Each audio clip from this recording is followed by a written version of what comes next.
காலத்துல அமெரிக்காவில் உள்ள ஒரு சிறிய கிராமத்தில் ஒரு சிறுவன் வாழ்ந்தான். அவனுடைய பெயர் தோமஸ் அல்வா எடிசன். அவன் மிகவும் ஆர்வமும் கேள்வியும் நிறைந்த ஒரு பையன்.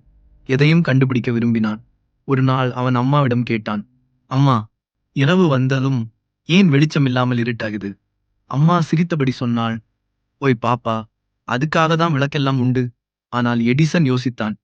ஒரு பெரிய விளக்கு இருந்தா எல்லாருக்கும் உதவி இருக்கும். அதற்காகவே எடிசன் பெரியவனாகி பல முறை முயற்சி செய்தான். ஒரு முறை இல்லை, 10 முறை இல்லை, 3000 முறை முயற்சி செய்தான். நிறைய தோல்விகள் வந்தாலும் எப்போதும் சொல்வான், நான் தோல்வி அடையவில்லை, எப்படி செய்யக்கூடாது என்பதை கற்றுக்கொண்டேன். இவ்வளவு முயற்சிக்கு பிறகு அவர் மின்குமலை கண்டுபிடித்தார். அதன் மூலம் இன்று நம்முடைய வீடுகளில், பள்ளிகளில், தெருக்களில் எல்லா இடங்களிலும் வெளிச்சம் இருக்கு.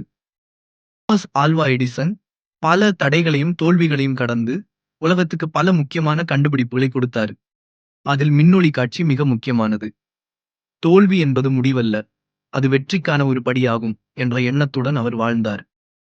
அவரது கண்டுபிடிப்புகள் இன்றும் உலகை ஒளிரச் செய்கின்றன.